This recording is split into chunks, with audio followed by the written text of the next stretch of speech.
Kaba at takot. Iyan ang naramdaman ni Sheila nang masaksihan niya ang isang kahindik-hindik na bagay nang sapilitan siyang magpunta sa kakahuyan para manguha ng panggatong.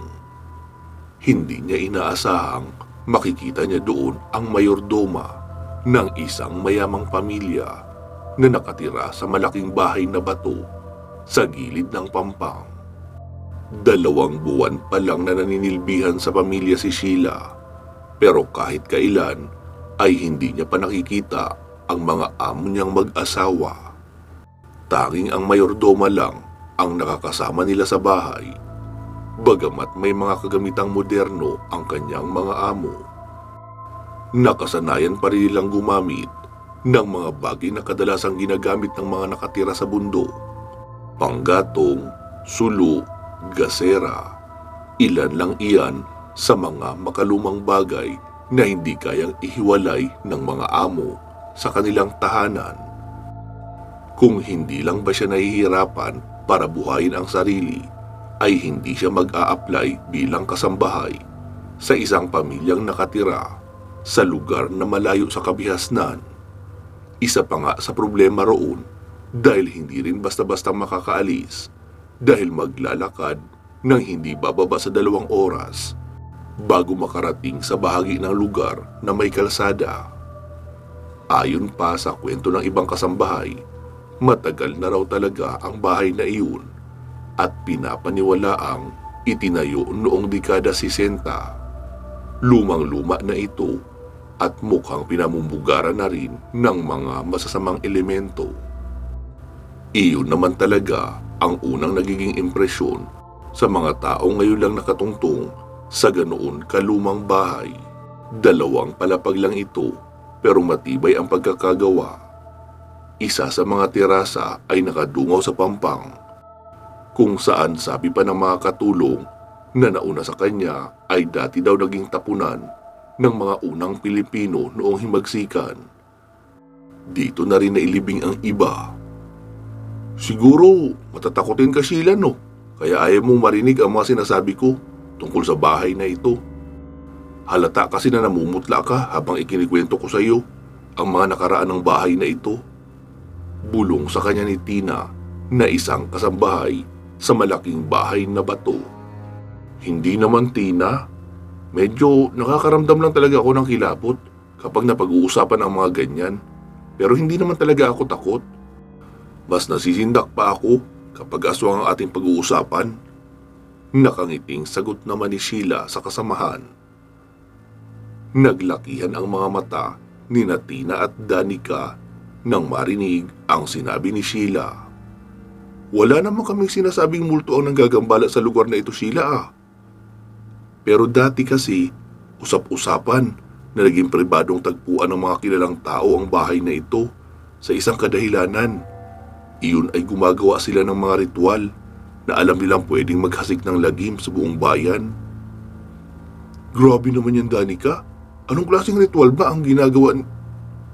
Hindi na niya nagawang ipagpatuloy ang kanyang gustong sabihin nang marinig ang istriktang boses ng kanilang mayordoma na si Manang Lisa. Nakapamewang itong nakaharap sa kanila. Ayoko nakikitang nagkukumpulan kayo dito, ha? Lalo na at oras ng trabaho.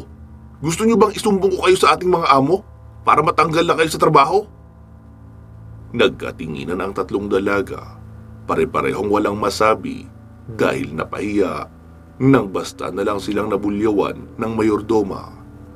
Ganun pa man, pinili na lang nilang maghiwa-hiwalay para magawa ang kanilang mga trabaho. May gabi pa naman para magkwentuhan sila. Kaya sa ngayon ay iisipin na lang muna nila ang kailangan maayos at matapos nila kaagad ang kanilang gawain. Si Danica ang tagapaglaba ng maruruming damit. Si Tina naman ang nakatoka sa paglilinis. Samantala si Sheila ay naging assistant ng kusinera at taga-abot ng mga kailangan nito. Pero ang hindi maintindihan ni Sheila kung bakit pa kinailangan ng kusinera, gayong hindi niya nga nakikita ang amo nila. at bihira lang din magpunta ang kusinerang iyon. Tsaka madalas, pagkain lang naman para sa kanila ang niluluto. Sa mga oras na iyon ay katatapos lang magluto ng kusinerang si Aling Minda, kaya ang kailangan pagkabalahan ni Sheila ay manguha ng panggatong sa kakahuyan. Magaan lang naman ang trabahong iyon para sa kanya dahil may inatasan naman ang kanilang amo na magsibak ng kahoy para sa kanila. Mga lalaki ang mga taga-sibak, pero isang beses niya lang makita na magsibak.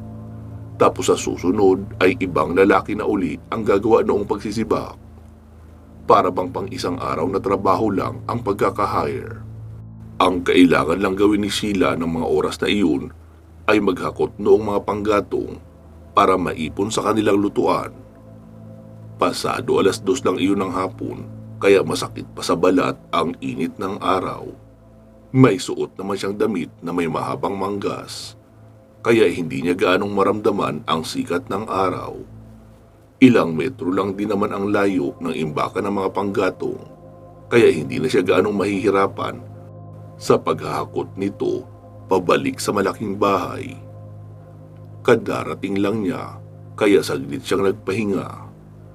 Alam ni Sheila na walang tao sa bandang iyon, kaya naisip niyang maglakad-lakad na muna at malayo pa naman ang oras ng pagluluto ng kusinera. Hindi naman siguro masama kung susubukan kong mamasyal saglit sa lugar na ito para makabisado ko naman ang pasikot-sikot rito. Wika pa ni Sheila sa kanyang isipan. Imbes na sa imbakan lang ng mga panggatong siya magtungo, ay lumagpas pa siya. Dumiretso siya sa may batis kung saan namangha siya.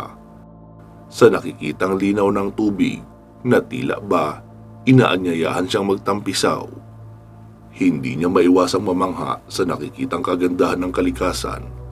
Ang nasabing batis ay may munti pang talon, kung saan sa likuran ng malakas na agos ng tubig ay may natatanaw siya na tila ba kuweba. Nakakamangha ang kabuuan ng lugar. Sinubukan niya lumapit at nakita niya ang refleksyon niya sa tubig. Maski ang mga bato sa ilalim ay kitang-kita rin. Naisip niyang ilubog ang isa niyang paa sa tubig. Gayon na lang ang panlalaki ng kanyang mga mata nang mabigla sa labis na lamig na kay bilis na nuot sa kanyang balat.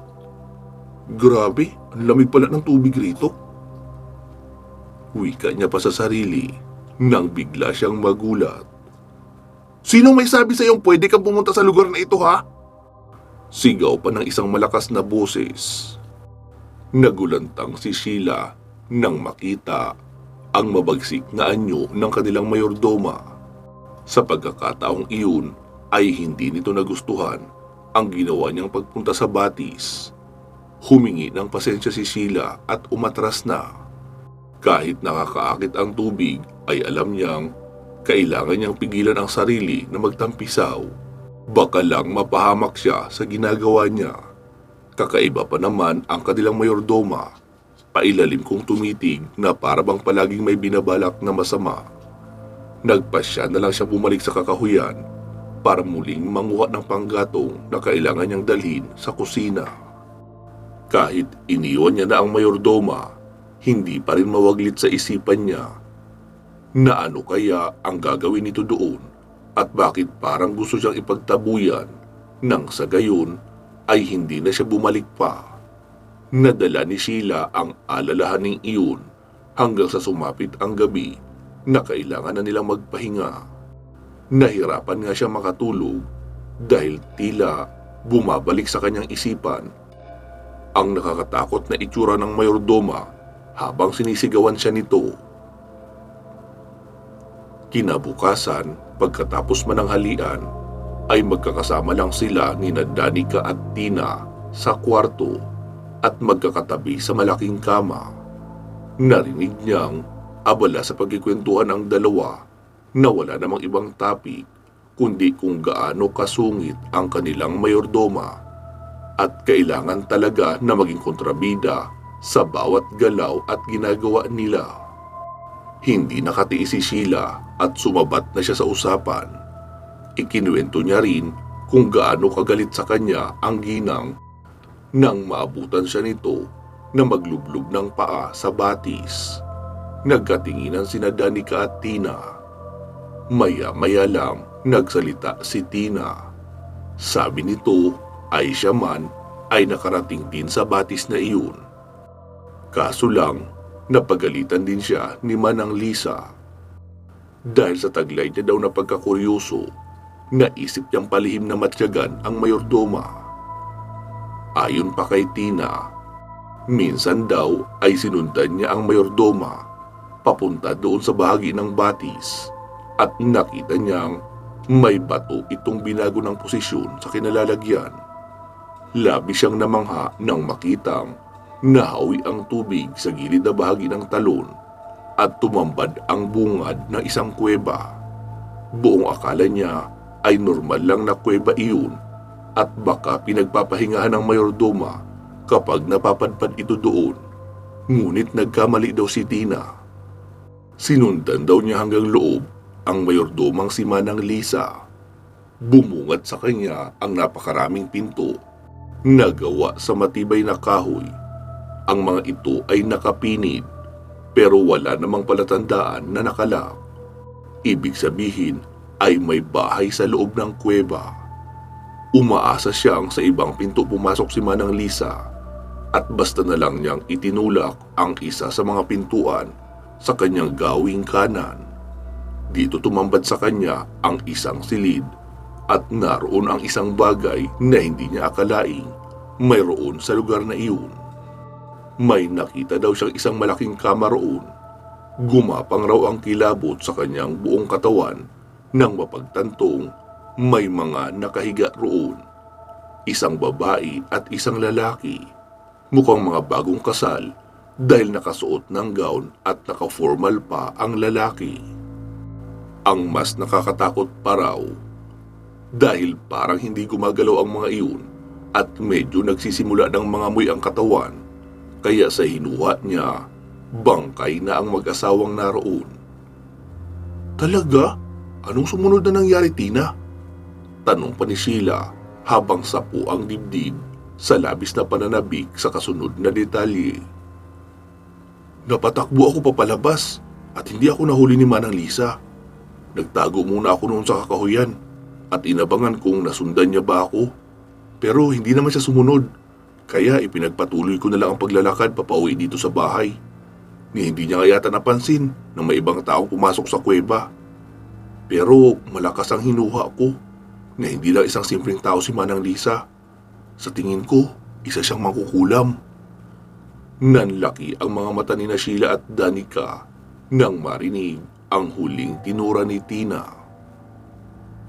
Dito na sila nagulantang nang bumalya papabukas ang pinto at iniluwa ang nanilisik na mga mata ng mayordoma. Hindi nito ikinatuwa na marinig na siya ang pinag-uusapan. Oo, may katotohanan ang mabinanggit ni Tina. Nakangiti nitong wika. Saka iniangat ang isang sanga. Kasukat ito ng isang dangkal na pahugis krus. Nagkatinginan na lang ang tatlong kasambahay nang makitang binali nito ang isa sa mga parte ng sanga na hawak. Kasabay ng pagkabali niyang iyon ay bigla na lang nagbago ang direksyon ng pagkakapihit ng braso ni Danica. Napaiyak sa sakit ang babae, pumalahaw sa sobrang sakit. Pinalakad-lakad pa ito ni Manang Lisa at kinokontrol kagaya ng isang manika. Ang kanyang bibig ay sumasambit ng mga kataga na tanging siya lang ang nakakaintindi. Kaya natakot sina Tina at Sheila sa kanilang mga nasaksihan. Hindi pa nakontento si Manang Lisa. Talagang binalik niya pa ang isa pang braso at binti ng dalaga. Nawala ng ibang nagawa noong mga sandaling iyon kundi ang maiyak sa labis na hirap. Kailangan na natin tumakbo! Paanas na wika pa ni Tina. Umiling naman si Sheila. Ha? Paano si Danica? Anong gagawin ni Manang sa kanya? Wala na tayong magagawa sa kanya. Ipagdasal na lang natin na mamatay siya ng matiwasay. Ha? Ano? Sigurado ka? Hindi na nakaangal si Sheila. Nang marahas siyang hilahin ni Tina papalayo sa lugar na iyon, dali-dali nilang tinalunton ang pinto at nilagpasan si Manang Lisa. Pareho silang takot na takot at hindi malaman kung ano ang gagawin. Kaya naman, magkahawak kamay nilang iniwan ang bahay para lang makalabas at masiguro ang kanilang kaligtasan. Dire-diretsong nagtatakbo ang dalawa papunta sa kakahuyan para doon magtago. Akala ni Sheila ay magiging matiwasay na ang kanilang pagtakas, lalo at dinala siya ni Tina sa may batis at ginalaw ang batong iyon na nakakamanghang humawi agad ang malakas na agos ng tubig mula sa talon. Agad silang pumasok sa loob ng kuweba. Bumungad kina Sheila ang mga pinto roon, kaya basta na lang siyang napaatras nang makitang hihilahin siya ni Tina sa pintong sinasabi nito na kinaroroonan noong dalawang bangkay. "Anong ginagawa mo, Tina? Hindi tayo papasok dyan. Tsaka bakit tayo nandito?" Reklamo niya pa na nagpahinto kay Tina sa paglalakad. Tapos ay nilingon siya nito. Nanlamig si Sheila nang makitang nag-iba na ang aura ni Tina. Para bang naging delikado na siya sa babaeng ito. Napuno ng kaba ang kanyang dibdib. Pagkatapos ay umaatras siya ng umaatras. Nanatiling nakahawi ang tubig sa bukana ng kuweba, kaya alam niyang makakalabas pa siya. Nagsalita naman si Tina. "Sa tingin mo ba, makakalabas ka talaga ng buhay dito, Sheila? Sa pagpasok mo pa lang sa lugar na ito, ay ganap mo nang inialay ang iyong sarili para sa aking mga magulang. Hindi ka ba nagtataka kung bakit hindi mo pa nakikita ang ating mga amo? Naroon sila sa kwarto na iyon, naghihintay sa iyo. Nakahimlay lang sila, pero babangon sila sa oras na maamoy nila ang sariwa mong dugo." Wika pa ni Tina, sabay humalakhak ito ng malutong. Hindi na nakapagsalita si Sheila dahil sa takot, ni hindi siya nakagalaw nang kumuha ng punyal si Tina at sinugatan ang kanyang braso. Pagkatapos ay basta na lang siyang itinulak sa silid at doon na sinarado. "Tina, maawa ka! Palabasin mo ako rito! Ayoko pang mamatay!" Sigaw pa ni Sheila. Sinagot naman siya ni Tina. "Pasensyahan tayo, Sheila.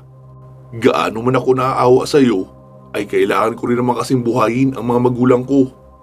Wala nang ibang kikilalanin na pinakamahusay ng mangkukulam at tatangkilikin kapag nagawa ko ipakita sa mga tao sa baryo na nagawa kong buhayin ang sarili kong mga magulang." Nanlaki ang ulo ni Sheila sa kanyang narinig. Hindi niya alam kung ano ang kanyang dapat na maramdaman dahil takot na takot siya at hindi niya kayang kalabanin si Tina. Bumulong ito ng mga dasal na para lang ito lang din ang tanging nakakaintindi. Mga ritual na naghakot ng malamig na hangin na nanunuot sa buong katawan ni Sheila. Noong mapalingon siya sa kanyang likuran, ay nakita niya ang malaking kama na may nakahimlay na dalawang tao, isang babae at isang lalaki. Ngayon, alam na kaagad ni Sheila na totoo ang sinasabi ni Tina. Ngunit bakit kailangan pati siya ay ikulong sa kwartong iyon? Ang alam niya kanina ay tatakas sila, tapos ngayon ay parang naging alay na tuloy siya. Hindi siya makapaniwala na nagpapanggap lang pala na isang kasambahay si Tina. Anak pala talaga ito ng kanilang amo. Nagpapanggap lang na kasambahay para malaman ang saloobin ng mga kasambahay at mga binabalak nito. Nang magsigalawan ang dalawang bangkay sa higaan na para bang mga nabuhay na lang bigla. Takot na takot si Sheila na napapaatras. Hindi niya kakayanin kung sakali mang atakihin siya ng dalawang iyon. Nakita niya ang wala na sa pormang naaagnas nitong mga itsura. Kaya ganun na lang ang takot na nararamdaman niya. "Tina, maawa ka! Pakawalan mo ako rito! Parang awa mo na! Gagawin ko ang lahat! Hayaan mo lang ako mabuhay!" Sigaw pa ni Sheila habang binabayo ng malakas ang pinto nang makitang papalapit na sa kanya ang mag-asawang bangkay. Sumipa ang adrenaline sa kanyang katawan. Naisip niyang mamamatay rin naman siya roon, edi mas mabuti nang lumalaban kaysa maghintay na lang ng kamatayan. Pinunasan niya ang luha sa kanyang mga mata at buong lakas na tumakbo. Sabay binangga ang magkatabing aswang na mag-asawa.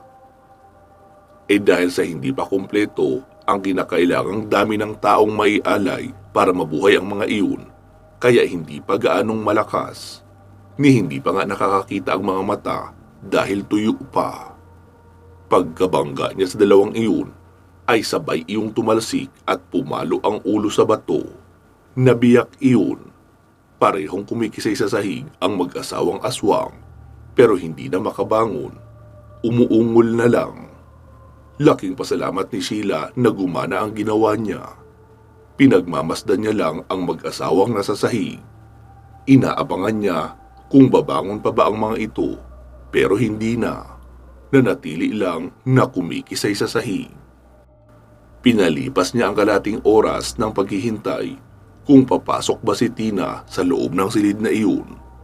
Nakahanda na rin naman siya habang hawak ang isang katamtamang laki ng bato. Wala naman siyang mahanap na ibang armas na mailalaban. Pero sigurado siya na kung mapupuruhan niya ng pagpalo noong bato ang ulo ni Tina, ay siguradong babagal ang kilos noon o di kaya mahihimatay. Dahil sa wala nang pumasok sa silid na iyon, kaya ibinaba na ni Sheila ang hawak na maliit na bato at kumuha ng mas malaki. Halos kasing laki iyon ng ulo niya at ibinagsak sa ulo noong bangkay ng mga aswang na kumakawag-kawag pa rin sa sahig kahit hindi makabangon. Basag ang ulo noon at tumigil na sa pagkawag. Ganon din ang ginawa niya sa isa pa. Binagsakan niya rin ng malaking bato. Sa tingin niya, kahit anong gawin pa ni Tina ay hindi na nito magagawang buhayin ang mga magulang niyang aswang. Kung ganoong nabasag niya na ang ulo. Durog kasi talaga dahil maliban sa bigat ng bato ay sinamahan niya pa ng puwersa. Hindi pa siya nakontento, binagsakan niya rin ng bato ang isang braso noong babaeng aswang at napangiti na lang siya noong magawa niyang maihiwalay iyon sa katawan. Noong magsawa sa ginagawa sa loob ay sinubukan niya nang hanapin ang siradura noong pintuan. Inabot niya ng ilang minuto habang iniisa-isa ang lahat ng bato na ikutin at nahanap niya na ang tamang bato na iikutin para magbukas ang pinto. Nakita niyang madilim na doon sa bahagi ng pasilyo noong kuweba. Mukhang lumabas na si Tina at umuwi ng bahay, kaya lumabas na rin siya sa kuwebang iyon. Saglit siyang nagpahinga sa may batis. Hinugasan ang braso mula sa mga tilamsik ng mabahong nabubulok na karne noong mag-asawang aswang. Tapos uminom na rin siya ng tubig. Hinintay niyang dumilim dahil wala siyang balak na umalis sa lugar na iyon nang hindi nakakaganti kay Tina. Gusto niya ring bumalik sa bahay para alamin kung buhay pa ba si Danica at ililigtas niya ito. Samantala sa bahagi ni Tina ay naglalakad na ito papabalik sa bahay nila. Malawak ang ngiti niya dahil may naidagdag na naman siyang alay para sa pagbubuhay sa kanyang mga magulang. Kailangan niya ng tagpitong buhay na alay bago niya mabuhay ang kanyang mga magulang. Isa lang ang inialay niya dahil kakainin nila ni Manang Lisa si Danica.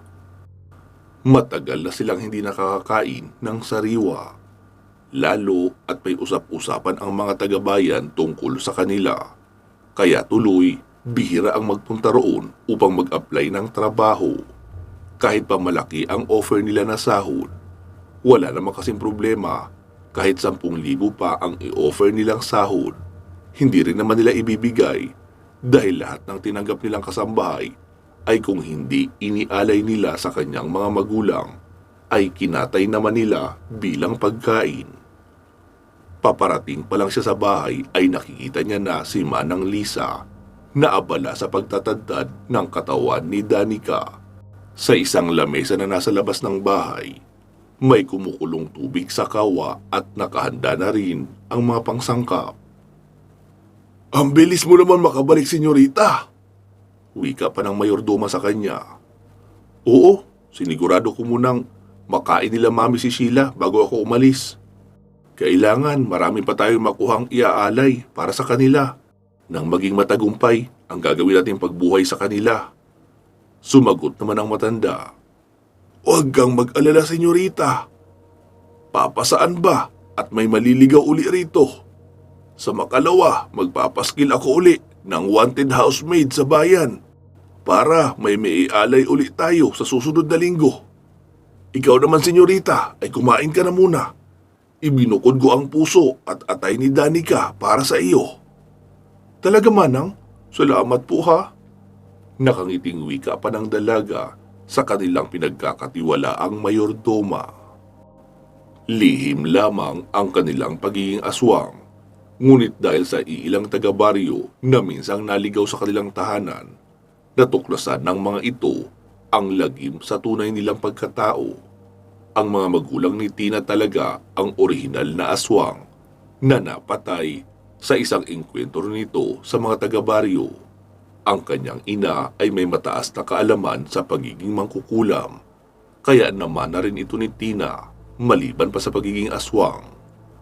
Noong pumanaw ang kanyang mga magulang, ay itinuon niya ang kanyang pag-aaral sa itim na karunungan na nakasentro sa pagbubuhay ng tao sa pamamagitan ng ritual at mga alay na tao. Nagagawa niya ang lahat ng iyon dahil na rin sa tulong ni Manang Lisa, ang nag-iisa nilang tapat na tauhan na nagmula sa lahi ng mga makakaliwang babaylan. Kabilang din sa makakapagpalakas sa kanilang kakayahan ay ang kumain ng laman loob at sariwang dugo, katulad ng gagawin niya ngayon sa laman loob ni Danica. "Senyorita, ilan pa ang kulang natin na alay para sa iyong mga magulang?" Tigdalawa na lang po, manang." "Sige po, pagbubutihan ko ang paghahanap ng magiging bagong kasambahay natin para mabuhay na natin ang iyong mga magulang sa lalong madaling panahon." Masayang nagkwentuhan pa ang dalawa.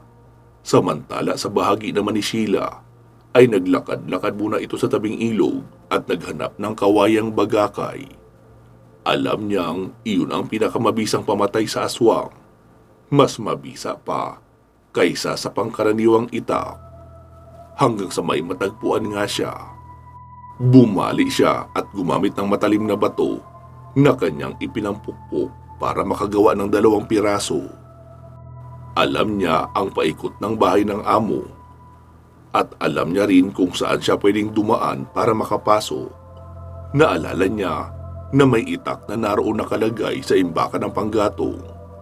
Buo na ang plano niya. Ililigtas niya si Danica kung buhay pa ito at hindi siya aalis hanggat hindi niya napapatay kahit sino sa dalawang iyon, kina Manang Lisa at Tina. Nag-aagaw na ang liwanag at dilim noong dahan-dahan siyang naglakad papabalik sa bahay ng amo. Doon lang muna siya nagtungo sa tambakan ng panggatong, tapos muli siyang lumayo noong makuha ang itak. Kailangan niya muna kasing matulisan ang 2 bagakay para iyon ang kanyang ipansasaksak sa mga aswang.